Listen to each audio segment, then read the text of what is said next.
मैं अच्छी तरीके से डिटेल्स में पढ़ाऊंगा तुम्हें, लेकिन पहले एक थोड़ा सा बैकग्राउंड बना लो आप अपना। सर आज के लिए बहुत इतना है। हाँ बस इतना ही रहने देंगे, आगे नहीं पढ़ाएंगे। लेकिन थोड़ा बैकग्राउंड तो समझ लो, कल से स्टार्ट कर लेंगे। मोहम्मद मोजम जो है हम कल से स्टार्ट कर लेंगे, लेकिन एक छोटा सा पहले बैकग्राउंड समझ लो आप, ठीक है? कल से फिर मोहम्मद मोजम स्टार्ट कर दूंगा मैं। ठीक है पूजा जी? ठीक है। देखो, अगर हम बात करते हैं औरंगजेब की,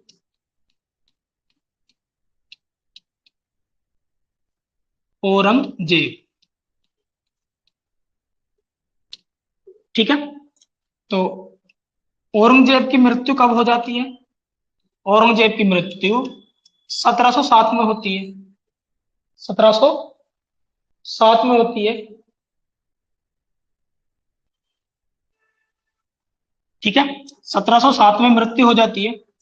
लेकिन जब औरंगजेब जीवित था, जब औरंगजेब जीवित था, तो भैया इसने औरंगजेब ने सोचा कि जिस तरीके से संघर्ष करके मैं आया हूं, अपने भाइयों को मार करके गद्दी पर बैठा हूं, आने वाले टाइम में मेरी संतानों में इस तरीके से मतभेद ना हो जाए, इस तरीके से लड़ाई झगड़ा ना हो जाए कि वो एक दूसरे के खून के प्यासे हो जाए। ठीक है? औरंगजेब सोच रहा है इस बात को। और औरंगजेब सोचता है, क्यों ना जितना भी मेरा प्रशासन है, जितना भी मेरा प्रशासन है, इस प्रशासन का बंटवारा कर दिया जाए, इस प्रशासन का बंटवारा कर दिया जाए। ठीक है? हाँ गुड। पूजा ने लिखकर भेजा 3 मार्च 1707। गुड। ठीक है?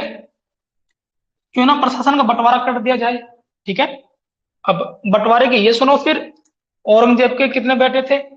कमेंट में बताओ चलो, कितने बेटे हुए? फिर उनके बेटे में इसने प्रशासन का बंटवारा किया। ठीक है? लेकिन अकबर ने औरंगजेब ने सोचा कुछ, लेकिन हुआ कुछ। औरंगजेब सोचता था कि मेरे बच्चों के बीच लड़ाई झगड़ा नहीं होगा, लेकिन जैसे ये कहते हैं ना कि जैसे कर्म अगर बाप के हैं, तो ऐसा पॉसिबल ही नहीं है कि उसकी औलाद ऐसा ना करे। ठीक है? तो जैसा औरंगजेब ने किया था अपने भाइयों के साथ, तो औरंगजेब की जो संतानें हैं, उन्होंने उनके साथ भी ऐसा होना एक लाजमी बात थी। ठीक है? ठीक है बच्चों, तो चलो आगे चलते हैं यहां से।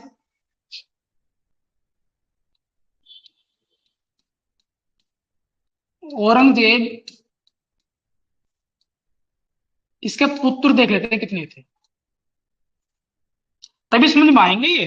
अगर आप मुगल शासक समझना चाहते हो ना, उत्तरवर्ती मुगल शासक, जब तक आप एक थोड़ी नींव अच्छी नहीं रखोगे, तब तक क्लियर नहीं होने का है। जैसे एक था मोहम्मद अकबर, मोहम्मद अकबर, ठीक? एक था मोहम्मद सुल्तान, ठीक है? और एक था मोहम्मद आजम। क्या नाम दोस्तों? मोहम्मद आजम। एक मोहम्मद आजम, सभी का आगे मोहम्मद लगा हुआ है। और एक था मोहम्मद मोजम, मोहम्मद मोजम। और एक था मोहम्मद काम बख्श, मोहम्मद काम बख्श। ठीक है? कौन था? मोहम्मद काम बख्श। दिखाई दे रहा है इतना मोटा पेन की लिखाई, ठीक है, इतनी मोटी।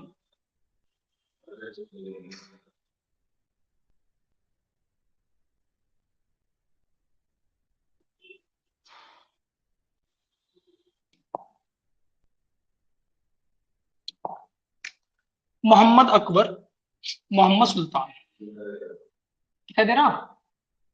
तो अगर हम बात करते हैं मोहम्मद अकबर की, तो बेटा ये औरंगजेब का विद्रोही पुत्र था।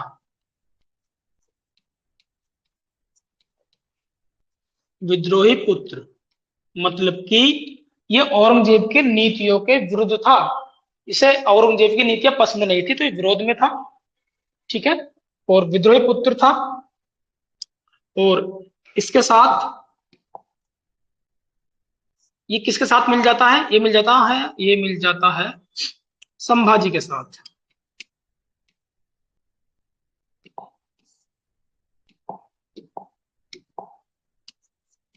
संभा संभाजी के साथ। और संभाजी इसकी हेल्प करता है, जैसे कि छत्रपति मूवी में दिखाया भी है ना। मोहम्मद अकबर जाकर के छावा से मिलता है, और छावा फिर उसे उसकी रक्षा करने का एक वादा भी दे देता है कि जब तक आप मेरी शरण में हो, आपके पिताजी या औरंगजेब आपको हाथ भी नहीं लगा सकते हैं। ठीक है। मोहम्मद सुल्तान मोहम्मद सुल्तान की अगर बात करते हैं, तो मोहम्मद सुल्तान की मृत्यु हो जाती है औरंगजेब के टाइम पर ही। ठीक है। मोहम्मद आजम, मुअज्जम और कामबख्श, बेटा ये सबसे छोटा है। कामबख्श सबसे छोटा। ठीक है। और मोहम्मद मुअज्जम ये सबसे बड़ा है, सबसे बड़ा। और ये आजम की अगर बात करते हैं, तो आजम ये मजला है, मजला। मजला समझते हो? बीच का। ठीक है। अब आप कहोगे कि सर जी आपने इनमें लिखा दिया सबसे छोटा, मझला और बड़ा, तो फिर इनका क्या हुआ? चलो इसकी तो डेथ हो गई, इसकी तो मृत्यु हो गई, लेकिन इनका क्या हुआ? बेटा आगे जाकर संभाजी और मोहम्मद अकबर दोनों पकड़े जाते हैं। औरंगजेब दोनों को ही पकड़वा लेता है, और औरंगजेब संभाजी की एक क्रूर हत्या करता है ना। बहुत बुरी हत्या करता है संभाजी की। अपने बेटे को तो मारता ही मारता है, और संभाजी को भी। संभाजी को देखो मूवी में तो कुछ अलग दिखाया, लेकिन ये बताते हैं कि संभाजी को तोप के सामने खड़ा कर दिया था, और गर्दन पर तोप का गोला दगवा दिया था संभाजी के। ठीक है। लेकिन संभाजी की अगर बात करते हैं ना, तो ये वो वीर था जिसकी मौत पर औरंगजेब भी रोया था। औरंगजेब भी रोया था इसकी मौत पर। औरंगजेब ने यह कहा था जब संभाजी मरा था, कि अगर मेरे 5 बेटों में से एक भी बेटा संभाजी जैसा होता, तो मैं पूरे भारत को जीत लेता। पूरे भारत को जीत लेता। दिख रहा है सर? ठीक है। ठीक है बच्चों, तो इनकी भी कहानी खत्म यहां पर। ठीक। अब मोहम्मद आजम, मुअज्जम और कामबख्श। ठीक है। अब जब ये 3 बचे हैं, तो इनके बीच प्रशासनिक बंटवारा करता है औरंगजेब, जिससे कि इसके संतानों के बीच में कोई लड़ाई झगड़ा ना हो। जब बंटवारा करता है तो किस तरीके से करता है, सुनो। मोहम्मद आजम इस मोहम्मद आजम को सूबेदार कहाँ का बनाता है? इसे सूबेदार बनाता है मोहम्मद आजम को गुजरात का। ठीक है। और मोहम्मद मुअज्जम को काबुल का सूबेदार बनाता है, काबुल का। और सबसे छोटा जो है ये कामबख्श, इसे बनाता है कुर्ग का, साउथ इंडिया में, दक्षिण भारत। ठीक है। दक्षिण भारत में ये अलग अलग सूबेदार बना दिया, अलग अलग प्रशासन का बंटवारा कर दिया। ठीक है। औरंगजेब खुश था कि यहाँ पर तो भी मैंने बंटवारा कर दिया है ना। अब मेरे बेटों में, मेरे संतानों में कोई कोई लड़ाई झगड़ा होगा ही नहीं। लेकिन आगे की किसको पता थी, है ना भाई। जैसा एक वृक्ष काटकर औरंगजेब आ रहा था अपने भाइयों की हत्या करके, इनके बीच में वो घमासान होना भी बाकी था। देखो होगा किस तरीके से, समझेंगे। मैंने आपको बताया कि 3 मार्च 1707, 3 मार्च 1707 में औरंगजेब की मृत्यु हो जाती है। ठीक है। औरंगजेब की मृत्यु हो जाती है। और जब मृत्यु हो जाती है, तो सबसे पहले, है ना, इसे सबसे पहले सबसे पहले समाचार मिलता है मोहम्मद आजम को। ठीक है, सबसे पहले समाचार मिला। और जब आजम को समाचार मिला और समाचार में बताया औरंगजेब को कि अब्बाजान नहीं रहे, दिल्ली गद्दी खाली है, ठीक है, दिल्ली गद्दी खाली है, अब्बाजान नहीं रहे, तो आजम बड़ा खुश होता है। आजम सोचता है कि ठीक है, अब्बाजान नहीं रहे तो दिल्ली गद्दी पर हम बैठेंगे, जो दिल्ली की गद्दी खाली पड़ी है। ठीक है, तो मोहम्मद आजम गुजरात से दिल्ली आ जाता है। ठीक है, दिल्ली आ जाता है और दिल्ली आकर जो यहाँ के काजी उलेमा जो भी थे उनसे अपना राज्याभिषेक कराया और दिल्ली का शहंशाह बन गया, दिल्ली की गद्दी पर आकर बैठ गया मोहम्मद आजम। ठीक है बच्चों, इतना क्लियर है। और फिर बाद में सेकंड समाचार मिलता है, जो सेकंड न्यूज है, सेकंड टाइम पर मिलती है किसे? मोहम्मद आजम। अब मोहम्मद आजम को पता चलता है कि अब्बाजान नहीं रहे, अब्बाजान नहीं रहे, और दिल्ली की गद्दी पर जो मुझसे छोटा मेरा भाई है वो गद्दी पर बैठा हुआ है। उसने ये नहीं सोचा कि मुझसे बड़ा एक भाई और भी है, उसका हक है गद्दी पर बैठने का। ठीक है, मोहम्मद मुज्जम कह रहा है ये। और मोहम्मद मुज्जम ये कहता है कि दिल्ली चलते हैं और मोहम्मद आजम को रास्ते से अलग हटाते हैं और दिल्ली की गद्दी पर हम खुद बैठे। ठीक है बच्चों, जिस बात का डर था वही होना स्टार्ट हो गया। औरंगजेब सोच रहा था कुछ, लेकिन होने वाला है कुछ। ठीक है, अब मोहम्मद आजम जब काबुल से चलता है, तो जब काबुल से निकला, एक स्थान पड़ता है बेटा, पुनः शाहदौला, पुनः शाहदौला। और पुनः शाहदौला, इस स्थान पर मोहम्मद आजम अपना राज्याभिषेक करा लेता है, अपना राज्याभिषेक। ठीक है, राज्याभिषेक करा लेता है और अपने आप को ये बादशाह घोषित कर देता है, बादशाह घोषित, कि अब दिल्ली का जो बादशाह हूं वो मैं हूं। ठीक है, जाके हिसाब किताब करेंगे हम आजम का। क्लियर बच्चों, इतना क्लियर है? हिमांशु जी इतना क्लियर है?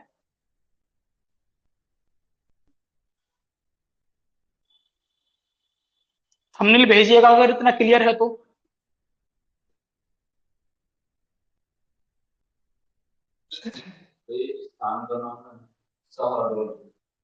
एक काबुल में पड़ता है स्थान, ये एक स्थान का नाम है पुनसादोला।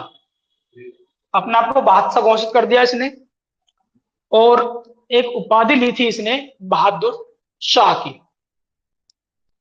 कौन सी बेटा? इसने राज्याभिषेक कराया और एक उपाधि ली इसने, एक उपाधि बहादुर शाह की, बहादुर शाह। ठीक है, और जब इसे इसे बहादुर शाह प्रथम कहते हैं। ठीक है, यहां पर ये बहादुर शाह बना था जब इसने अपने आप को अनाउंस कर दिया था कि मैं तो दिल्ली का शहंशाह हूं। ठीक है बच्चों, इतना क्लियर? कंटिन्यू करें या नेक्स्ट क्लास में करें फिर?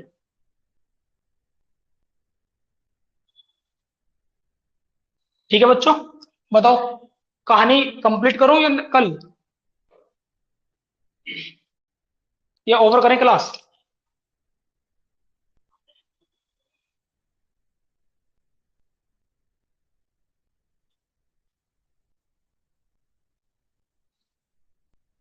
लिखकर कमेंट करिएगा आप, क्लास ओवर करनी है या बस।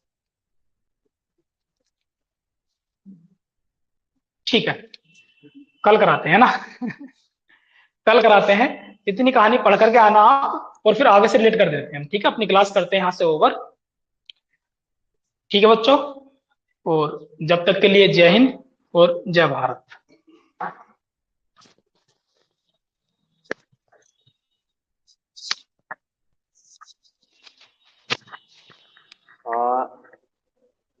कल से जो है आपका, कल से कर दे हाँ कल कंटिन्यू। से तो कंटिन्यू में ये सर आपको जीके पढ़ाएंगे क्लास कैसी लगी? और बहुत अच्छी मैथ, रीजनिंग और हिंदी आप पढ़ते हो। अब आप थोड़ा सा बता दें, थोड़ा सर भी सुन लेंगे, संतुष्ट हो जाएंगे। चैट करें कि आपको क्लास कैसी लगी। ढूंढ के सर को लाए हैं, छिपे पड़े थे।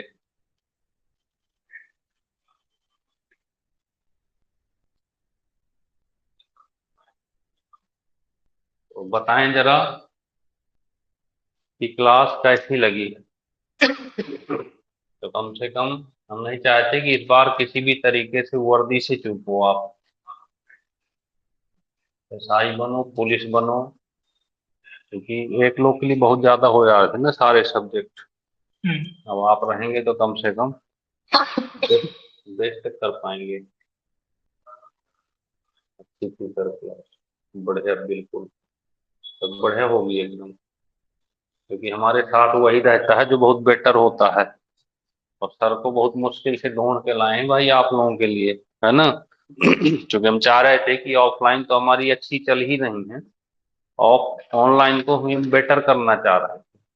तो इसलिए फिर रवि सर को ढूंढे कैसे करे करके कि सबसे बढ़िया वाला जीके आपको मिले, जिससे वर्दी चूके न 2025 में। तो कल से कंटिन्यू मैथ, रीजनिंग अब हमारी जिम्मेदारी में मेन होगी, और हिंदी भी हम ही पढ़ाएंगे, और बकाया जो टॉपिक हैं, करंट हो गया, विविध हो गए, सब आपको, और नोट्स आपको प्रॉपर उसी तरीके से मिलते रहेंगे। तो वहां से आप रिवाइज करते रहें, और क्लास आपकी देखने में ही अच्छी लग रही है।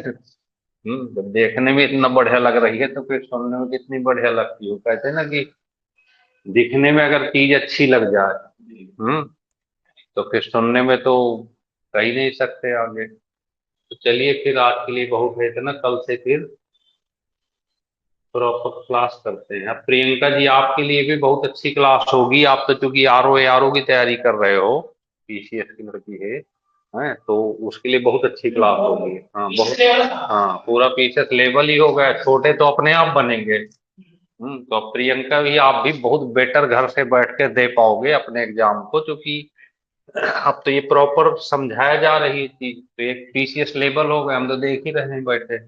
एक तो ये लेवल ही हो गया। अब छोटा कोई एग्जाम अगर होमगार्ड पुलिस का दे तो दौड़ते निकालेंगे यहाँ पढ़ के, क्योंकि कोई, अब इससे अच्छा क्या हो सकता है। तो पढ़ते रहिए, मिलते हैं इसके बाद नेक्स्ट डे कल। क्लास आपकी